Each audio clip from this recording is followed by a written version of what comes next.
Hi, I'm Aura and I'm the host of Collective Mind.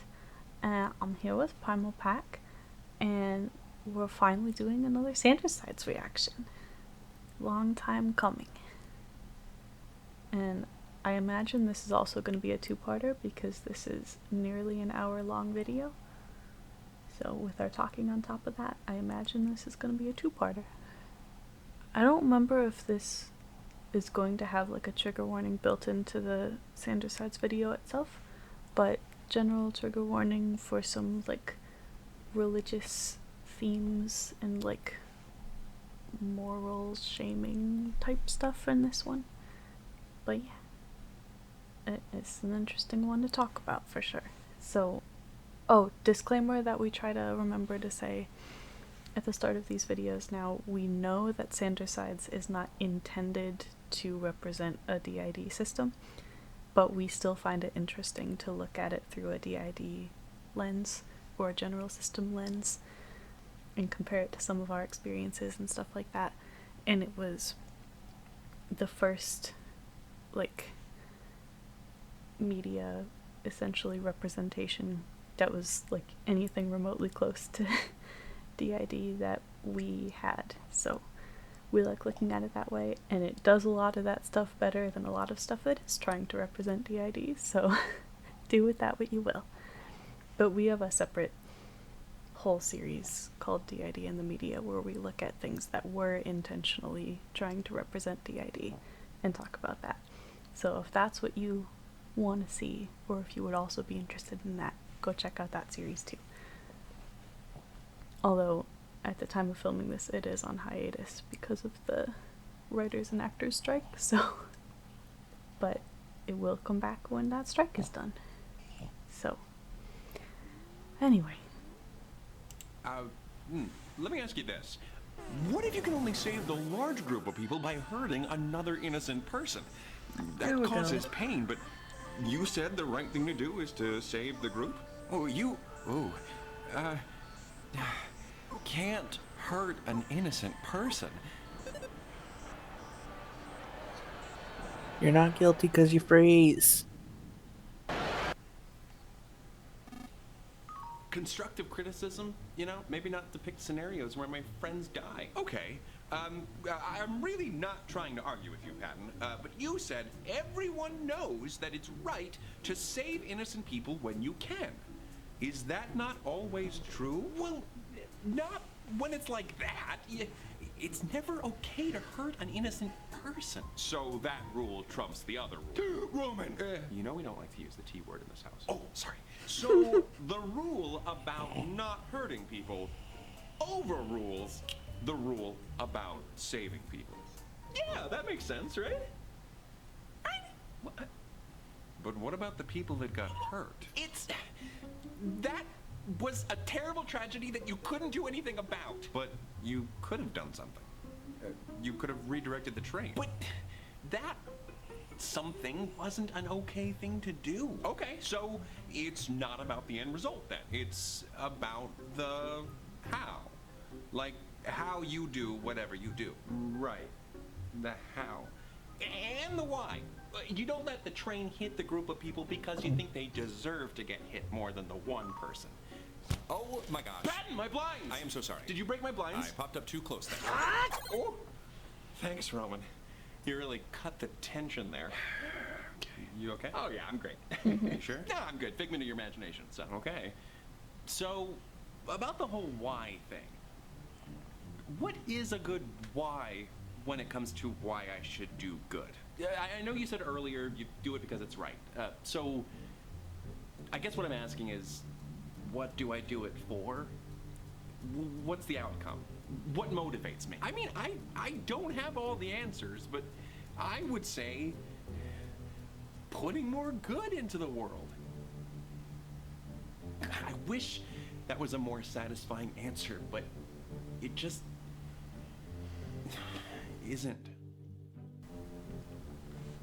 Because Patton tried to say that empathy was the reason earlier, but now you're not allowed to feel good about it, so if you're empathizing with them, then you're feeling better if they feel better, so that's selfish. Wow, it's almost like morality is just a tiny bit complicated. Uh-huh.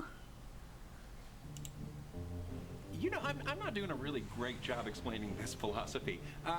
Logan, what would a real philosopher think about what I'm saying here? Well, Friedrich Nietzsche really wouldn't have been thrilled with anything you've had to say. Primarily because pity seems to be at the center of your idea of putting good into That's the a world. good point. That's not what Nietzsche famously rejected the notion that pity was a virtue. He once claimed that pity runs counter to the instincts that preserve and enhance the value of life. So Thomas is... Well, you can't exactly learn how to care about others from a book, can you? Oh boy. It's okay, Pat. I mean, I don't really agree with the mustache meister either. He does have a super duper unique mustache. What he calls pity, I call empathy. And empathy is good. But I really don't understand what I need to change. I feel a little bit like I have to add a caveat. I don't think I'm comfortable calling empathy 100% no gray area good. 'Cause empathy can get to a point where it is harmful to the person feeling it and also doesn't further benefit other people. You know? Mm-hmm. I think in a lot of situations, at least some empathy is good, but it can go too far. And if I'm just miserable all the time and also can't do more to help people because of it, that's clearly not, like, better. So that I can meet your standard of having the right motivation? I think I understand. Your desires are getting in the way. The problem is, in all honesty, that you want to spend your money on that new Frogger game more than you want, or even think, to give your money to the homeless. And You're allowed to want things. that you wanted to go to that callback more than you wanted to support your friends. You're The allowed to blame care about falls to yourself. me. If you're missing that do-gooder drive, I think it's because I'm in the driver's seat. And I'm an awful driver. Perhaps I should let Patton take the wheel. Roman, I only mean well when I say that that is the stupidest thing you have ever said. Oh, Thomas. You're just blowing smoke. Really, Roman? It's the opposite. I need you on my team more than anyone. If we're talking about a drive or Thomas's will, then there's honestly no side more helpful than you. I mean, I guess. But I get why Roman's confused. Patton, I don't know what form the drive you're talking about would take. Everything I do is motivated by some sort of feeling. I eat because I feel hungry. I drink because I feel thirsty. I don't know what feeling would motivate me to go out and do good if not some sense of self-satisfaction. The only thing I'm feeling right now is guilt over the things that do motivate me. Which kind of makes me not want to do anything. Oh, gosh, I'm sorry about whatever I said to make you feel that way. Doing nothing is even worse. What? Never mind. I'm sorry. Worse? Uh-huh. I don't know if I should say. You might as well. I'm kind of scared, too. Look, Patton, I already feel bad, so I'd rather not feel bad and confused. The I already feel bad, so there's no longer any consequences is something we fall into too easily. Like Jade is telling me that I can call her out personally, but even into the, like, I'm already triggered, so triggers don't matter anymore category. But I already feel bad, so, you know, throw whatever else you have at me while I'm already down. I'm already down, so it doesn't matter if you keep kicking me. You know? Doing nothing is worse than doing a good thing for the wrong reasons. Like, we talked about how you have to. Well, I think it's good to give your money to a good cause if you were planning to spend it on something you don't need. And I feel like the same principle kind of goes for spending time? Maybe? Time spent serving That up gets knuckle even more sandwiches dangerous. to bad guys in a video game could maybe be better spent serving up soup and sandwiches to the hungry in a local shelter. I have a difference of opinion. It's getting on this one. very martyr. I'm sure we're all familiar with the somewhat tired metaphor for self-care. You must put on your own oxygen mask before helping your fellow passenger. An analogy that warns against the practice of helping others with their personal issues when you yourself are in need of help. Oh, I do need help. It's ironic that that illustration's so overused at this point because it has almost become as easy to tune out that advice as it is to tune out the actual safety instructions on a flight. Easy. And very dangerous. In the event that a plane cabin becomes depressurized, you do not have long to secure your oxygen mask before you risk your oxygen saturation levels dropping too much, leading to hypoxia, which is just insufficient oxygen for life functions. Hypoxia symptoms can include an inability to communicate, confusion, unconsciousness, and possible death. 3 out of 4 of those are normal for me. Do I have hypoxia right now? Having heard a piece of information before does not give you license to ignore it. Me, whenever I hear any kind of anything described, any kind of illness or anything. Am I hypoxic this second? In the future, especially when the consequences of forgetting are so perilous. Logan, I completely agree with you. But I really don't see how that relates to what we're talking about. Yeah, Logan, like you said earlier, this isn't really your area of expertise. Patton never said Thomas couldn't help himself, especially in a situation as dire as putting on his oxygen mask in a ground-bound plane. Of course I wouldn't say that. I've agreed in the past that Thomas should take the time to make sure he's doing okay and to temporarily put himself first if he needs to. And just like all of the moral dilemmas we've been discussing, it can seem easy to confidently state what you would do in a difficult situation without legitimately knowing how you would behave when your instincts take over. In theory, you believe Thomas can and should take some time to care for himself, but every point you've made in today's discussion has contradicted that sentiment. What? No, how?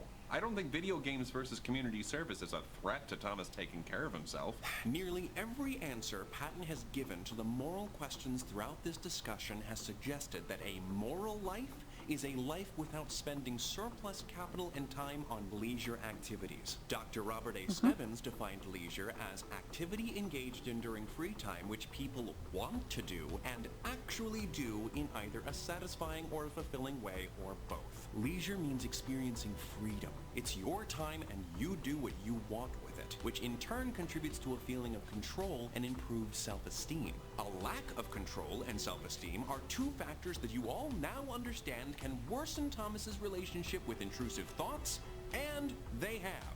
Additionally, Doctors Iwasaki, Messina, and Hopper wrote that leisure time promotes a joyful life. And if that isn't enough, pleasurable activities stimulate the production of neurochemicals which can then improve one's physical health. Leisure is something that Thomas needs more of in his life in order to feel like he has a life. And Patton is essentially suggesting that Thomas isn't being as good of a person as he'd like him to be if he doesn't sacrifice his life for others. Whoa! That is not what I said. Oh, is it not? Please, correct me if I'm wrong. Oh, you're wrong. So if it was between Thomas's life or another's, you don't think Thomas should give his life up? Whoa, Oh, and this other person is an innocent little lamb. Okay, Or how about a group of innocents? I don't actually, I would like to know, Patton, what should Thomas do in that kind of situation? I don't know. Maybe. It's okay. Please calm down. We do all think of people who lay down their lives for others as the greatest heroes, so I don't know. You don't know? And that's the problem. That's such a core piece of that whole, like, ideology, I feel like, and that's how it gets pushed into so many other situations. Because it's like, if I would be such a good person for laying down my life and I'm not willing to give up one video game, then what kind of a selfish piece of shit am I? You know? That's how that goes. These other people are willing to endure all this suffering and then eventually die for the sake of helping other people, and I won't even give up a little piece of my leisure time. Earlier you suggested that all people naturally understand right and wrong. So, should Thomas die so that others may live? Yes? I mean, maybe? Or maybe not. What do I know? What do you think, Thomas? If it's your life or Leslie's? By the slow wit of Heracles Patton, leave Leslie out of this one! But how is Thomas supposed to feel empathy for this person if he has no one to visualize? Is there no one else he can feel empathy for? You're right, Roman. Thomas's life or Lee and Mary Lee's? What do you say, Thomas? I don't know the right answer here. It's up to you. Enough! This isn't working. This entire conversation has become so muddled due to a constant, misleading misuse of conscientious language. You'll need a sharp side to cut through all this bull. Frog. A sort of subterfuge specialist. The Lord of the Lies. I'm happy to oblige. Whoop, whoop! Reptilian Rapscallion! Reptilian Rapscallion! We've got a code yellow! Deceit! What have you done with Logan? Nothing at all, and I resent the question. Hold on! What are you talking about, Deceit? Who's misleading who? Patton's misleading you.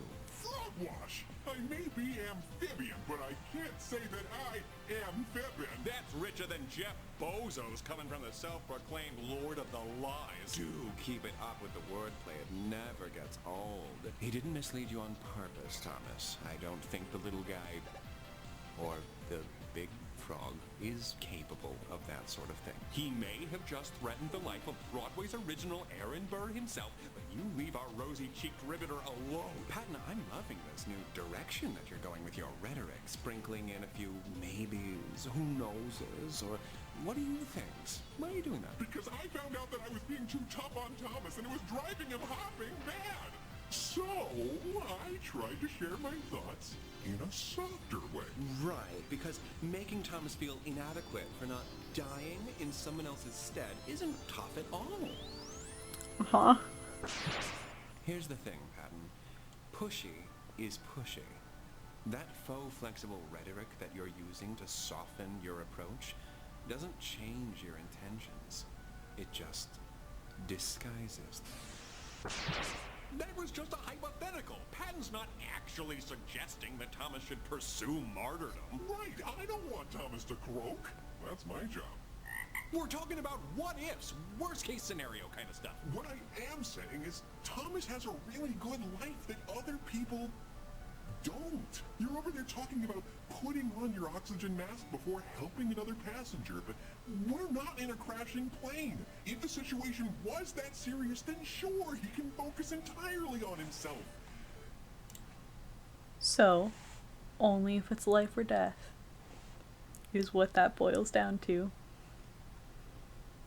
In which case you don't actually believe in martyrdom, but you do believe in celebrating suffering as long as you're helping other people, and maybe anyway. And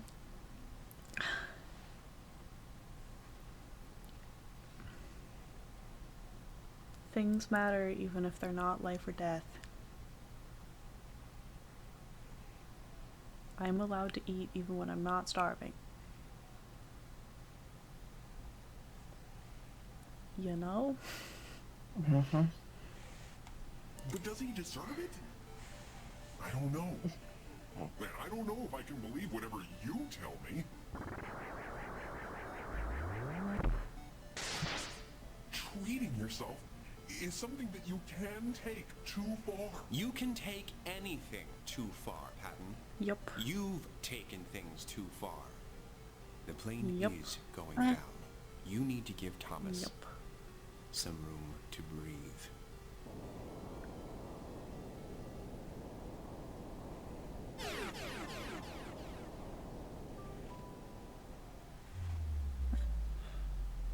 I really don't know what I'm talking about. I can't not know. Patton, what are you saying? We can still beat him. We've beaten him before. Ow! Sorry, I have not looked in this direction the whole time. Don't give up now. No. He's right. I'm bringing this plane down. What? How? He's the actual snake on the plane. And I, for one, am tired of this morality-fighting snake on this metaphorical plane. You know, I'm actually glad you brought up the oxygen mask illustration again, Patton. Yeah, and that means you're not glad, right? Of course not. He's just trying to build up a false confidence in you so that you can plummet to even greater depths. That does sound like a very funny, wholesome prank, but no, I mean it. The idea is that you need not reach for your oxygen mask unless the plane is crashing. But when you apply that logic to real life, the analogy falls apart. A plane going down is an emergency. But self-care shouldn't be put off until you experience a mental health crisis. Mental health management is a little more like training to be a lifeguard. You have to spend time practicing and preparing and building up your strengths so that when you're inevitably faced with an emergency, you're better equipped to handle it. Wait, but you just used a joke that's all about helping others as a metaphor for me putting myself first. Yeah, Joy! I realized that before you brought it up. Just as I'm sure you realize a metaphor someone makes up on the spot isn't going to be perfect. How about this? So, in some games, you have to use your turn to give yourself a power boost or to heal yourself. And even though that move only benefits you in that instant, it ultimately makes you a more helpful party member.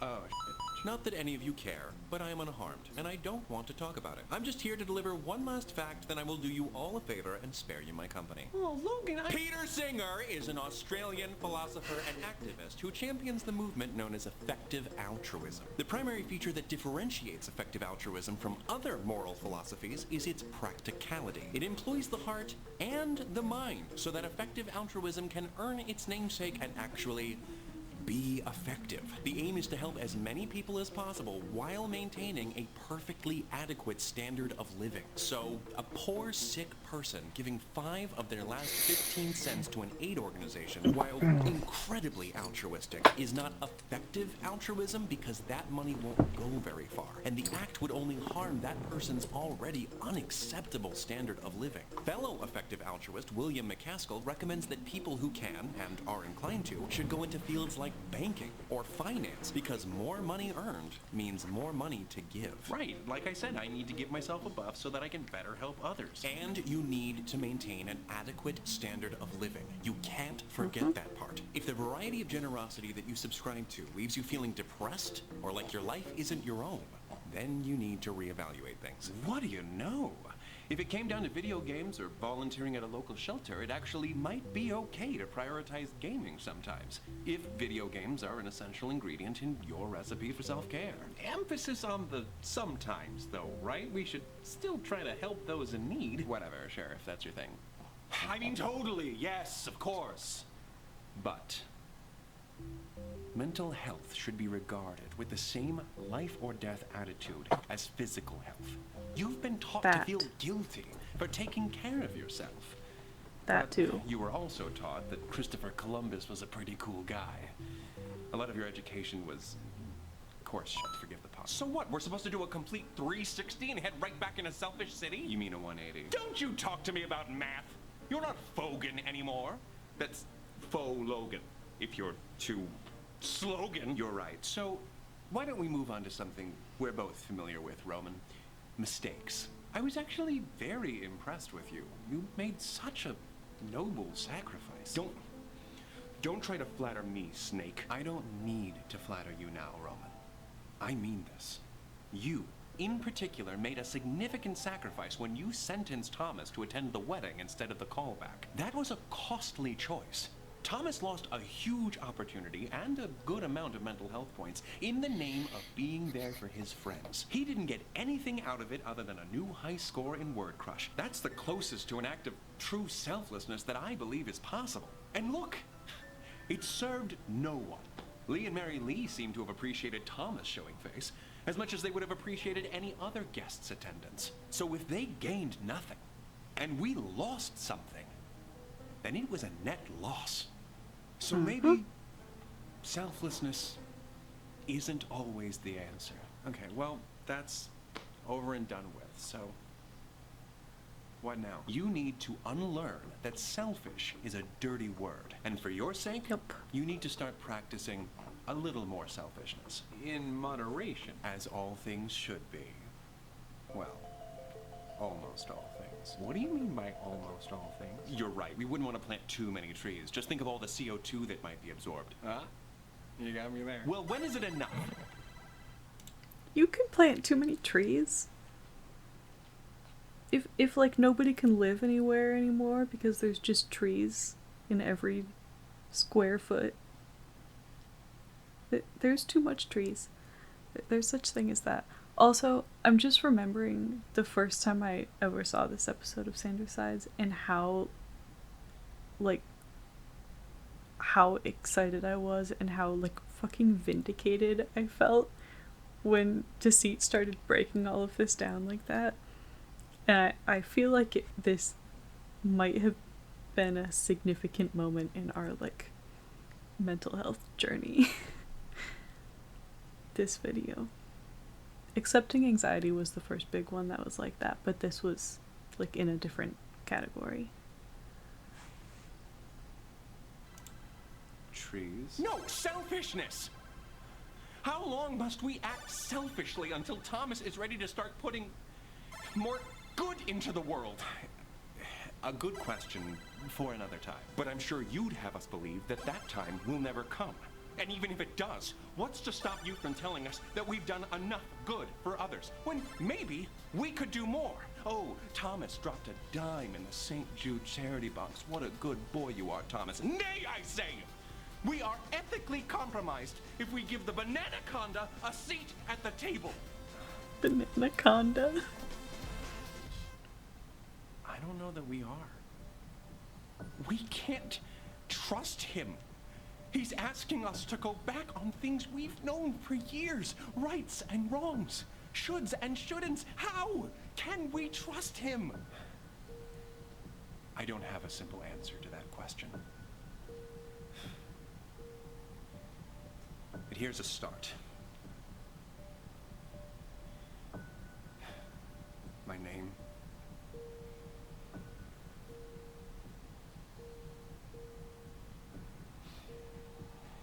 My name is Janice. Janice? What are you, a middle school librarian?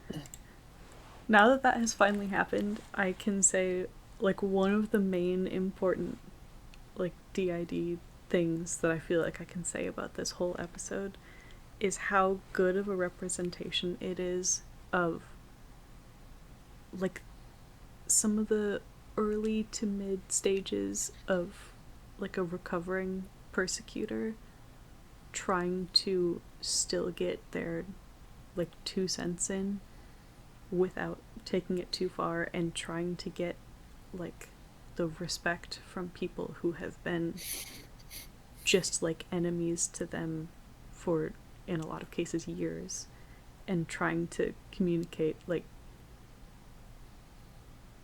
yeah, I've gone too far in a lot of situations before and you've had to stop me in a lot of situations before, but I'm not wrong about this. You know? Mm-hmm. And how hard that is and how important but also very, very difficult vulnerability can be in that process. And that's why like this moment is so effective in this. Because it's so hard in these situations not to have the kind of response that Roman's having of, but all you've ever done is like manipulate me and try to confuse me about what's right and wrong, and why would I ever trust you about anything? And so it's inherently wrong because you're the one saying it, and we can't even have a conversation about it. And getting past that can be really hard. Mm-hmm. And it can slow down processes that are really important. If I can't, like, face the possibility that someone I've always opposed could be right about something, you know? Mm-hmm. It's a stupid name. Oh, Roman, thank God you don't have a mustache. Otherwise, between you and Remus, I wouldn't know who the evil twin is.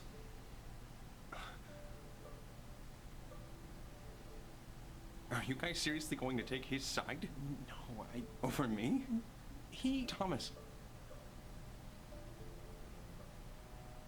I thought I was your hero. You are.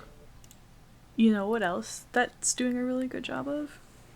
The whole, like, complicating factor of, like, the emotional appeals of, if one person is saying, I've been your protector this whole time, how could you not trust me now, especially when compared to this persecutor who has been hurting you this whole time? How could you trust them over me? But good people can be wrong about things, and bad people can be right about things, and these situations can get so complicated. And a lot of persecutors also do harmful things with the, like, intention of protecting, but they just take things too far, and or in situations that don't call for them. Which is why a lot of persecutors either are protectors also the whole time and are persecutor protectors, well, that, and or become really, really good protectors during or after that, like, recovery process of getting past, like, the persecutor stuff. Because a lot of it can be rooted in that intention anyway. And becoming a good manipulator, like Deceit, can be, like, for the purpose of being able to tell when other people are manipulating you, and or get out of, like, dangerous situations that require manipulation. And there are certainly ways to misuse that skill, and he certainly has done that, but it's not that black and white. Mm-hmm. But it's so hard because it can be like this person who has been hurting you this whole time is suddenly offering you a rope to get out of a bad situation. You can't help but try to figure out what the trap is. But it's technically always possible that it's actually just a rope.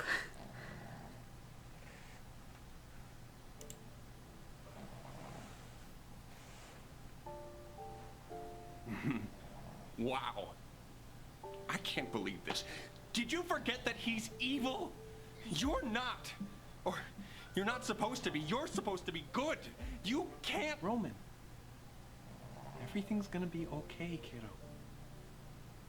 We love you. Right? He also has a lot of insecurity things to work through. Janice,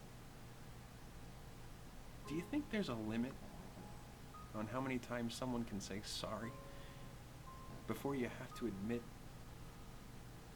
that they're just bad for you? Oh, definitely not. I'd love for someone to ruin Thomas's entire life one apology at a time. Okay. The reality is that it depends. On what? Where to start? How many things have they had to apologize for? How frequently do they have to apologize for things? How terrible were the things that they did?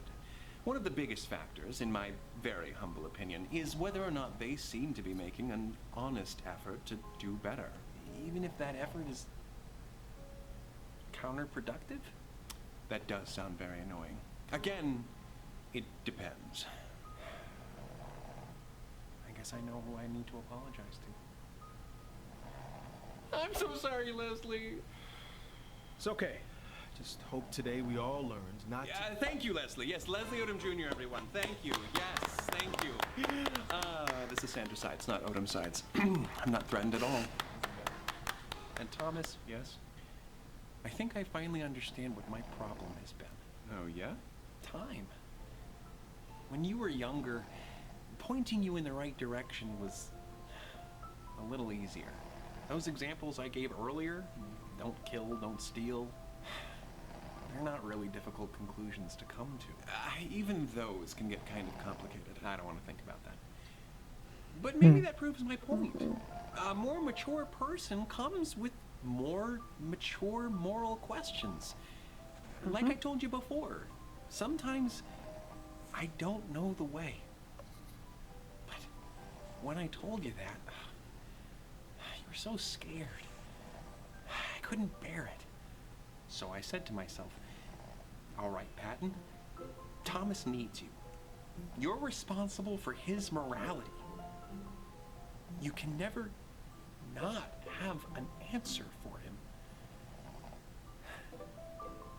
And then I promised you I'd keep fighting. Unfortunately, I learned the hard way that giving too simple of answers to complicated questions can do more harm than good. So, I'm sorry. Again, It's okay, Patton. I know you'll do anything you can to make things right. thanks for trusting me still, kiddo. I'm gonna go check on Roman. before you go, I think I understand now what it means, Deceit being here as a part of me. Oh, yeah? Oh, yeah, that's cool. Talk about me like I'm not here. Yeah. And it's not that I'm an evil liar or even a fractionally fiendish fibber. Everyone has a capacity for deceit, including me. And all that means is I'm not perfect. Just like anyone else. And those imperfections... It's also a skill that's not inherently bad in all situations, but sure. There are safety situations make that you any require less willing that to skill. love. Janice, I'll take care of him.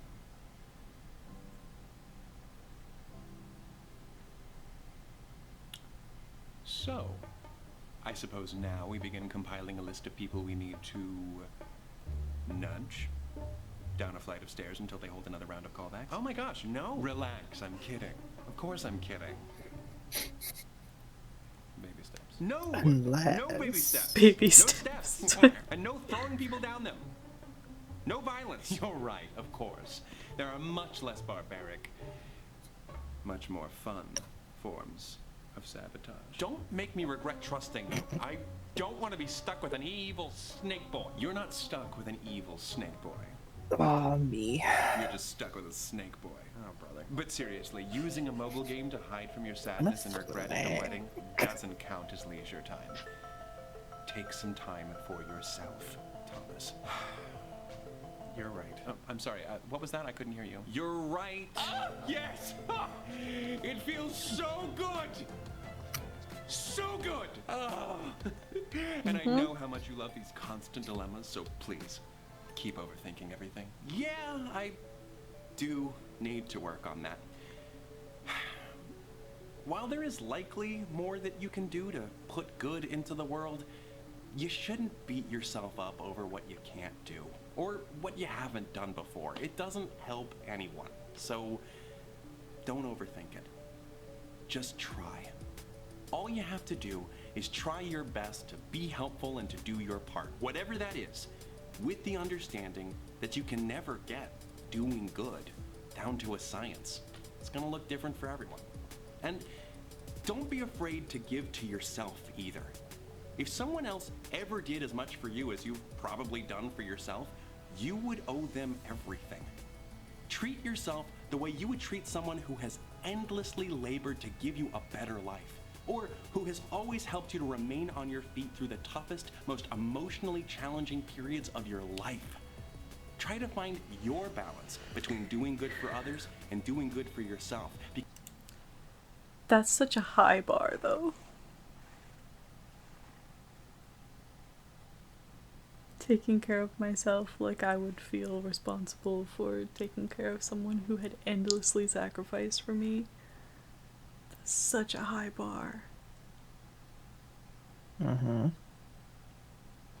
Although taking care of myself has actually become easier since finding out about the system, because I can trick my brain by telling myself that I'm taking care of other people in the system and not myself, so it can't be selfish. Mm-hmm. You know? But what's wrong with being a little selfish about self-care? I'm doing baby steps. In the moments where I can't value taking care of myself, I can still value taking care of the littles in my brain. And they still deserve to be taken care of. So, guess I gotta take care of this body that they share with me. Because finding a universally correct balance between the two is impossible. And sometimes painful. So just trust yourself. Until next time. Don't do that. Take it easy, guys, gals, and non-binary pals. Peace out. Piss out.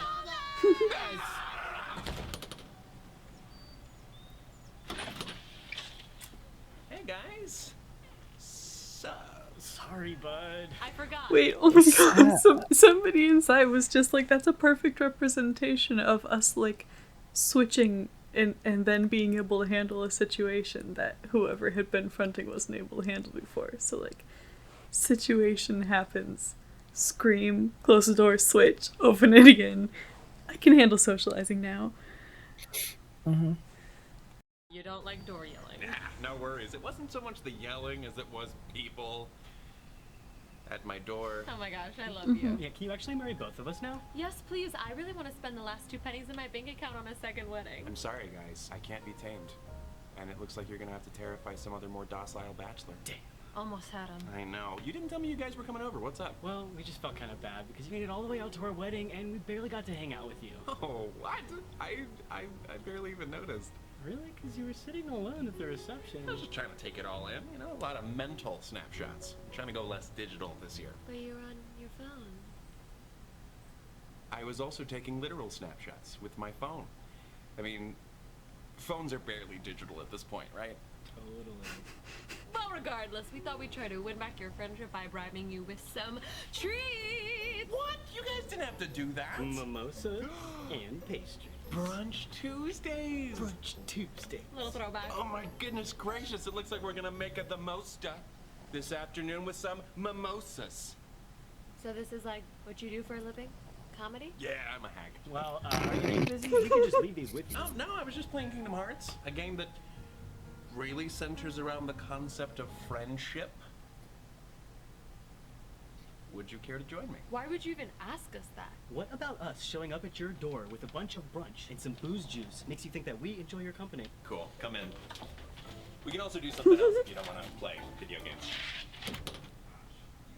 Well, seems like things worked out after all. Guess I was wrong. This is what it's about like watching from everything. the inside.